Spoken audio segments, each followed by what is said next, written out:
ये कैसी सनक। आज की कहानी एक महिला की दूसरी महिला के प्रति सनक की है। एक ऐसी सनक जिस कारण वो खुद को हमेशा सही ही मानती हैं, गलत तो कभी हो ही नहीं सकती।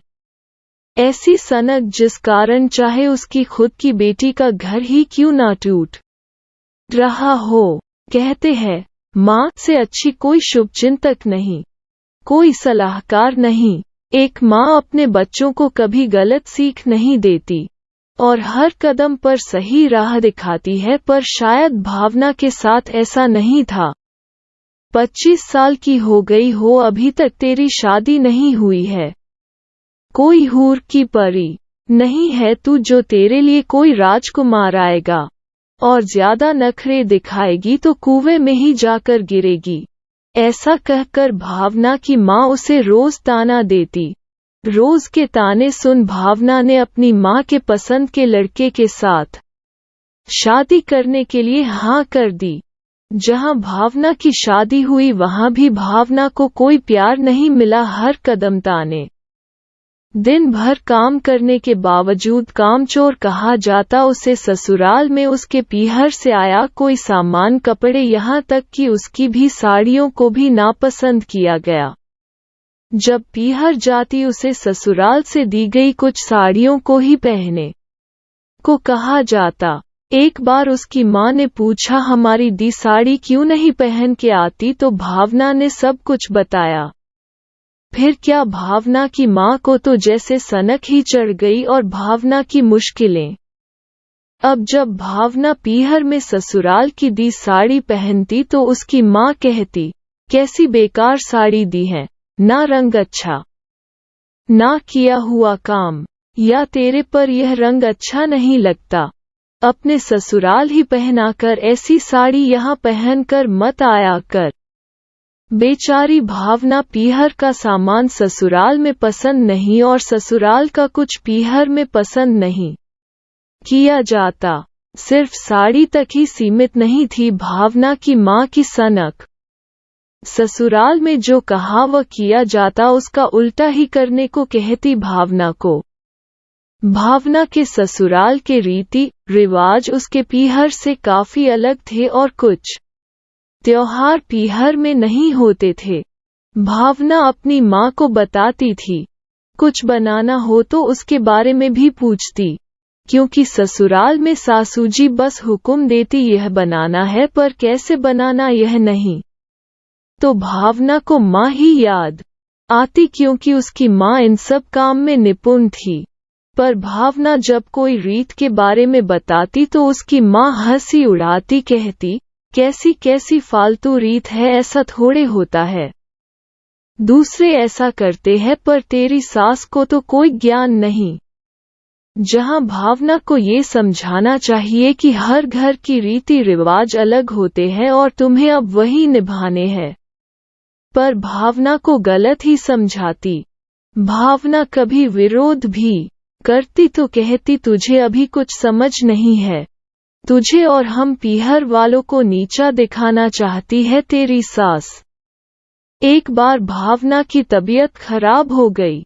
उसकी सास ने कहा कुछ नहीं हुआ है, दवाई लो और काम करो। भावना की माँ को जब यह बात पता चली तो उल्टा ही पाठ पढ़ाया कि तू दुखने का बहुत नाटक कर, चक्कर खा के गिर जा। पर सब नाटक करने कहाँ आते थे भावना को, और उसकी तबीयत ज्यादा खराब हो गई। आराम ना करने से उसके पति ने उसे मायके जाने को कहा। भावना ने भी सोचा आराम हो जाएगा और माँ के पास चली गई। माँ ने फिर भड़काया, देख ले कोई परवाह नहीं, बस काम से मतलब है, तेरे ससुराल वालों को कामवाली बनाकर रख दिया तुझे।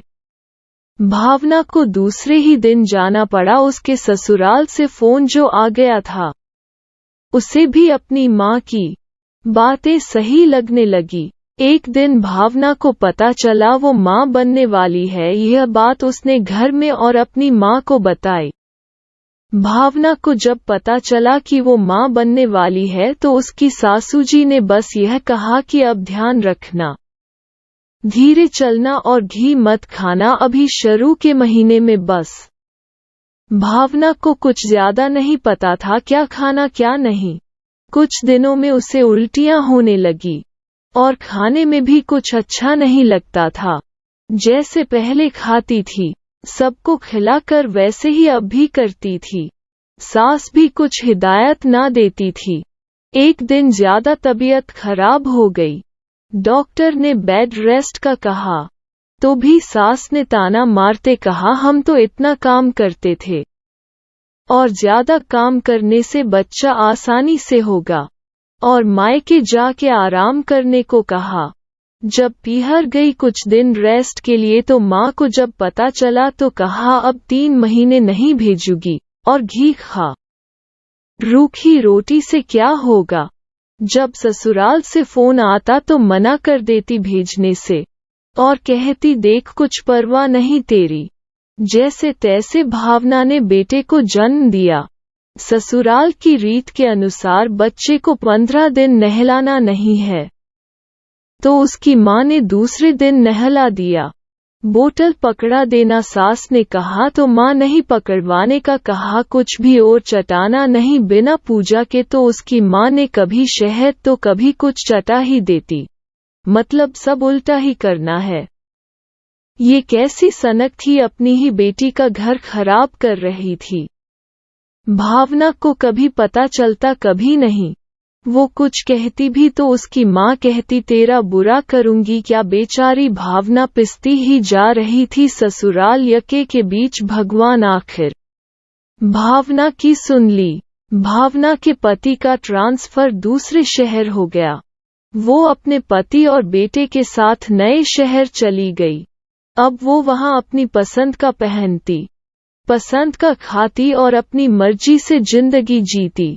जब अपने शहर आती तो बस हफ्ते भर ही, उसमें 4 दिन ससुराल, 4 दिन पीहर रहती। ना उसकी माँ का स्वभाव बदला ना सास का।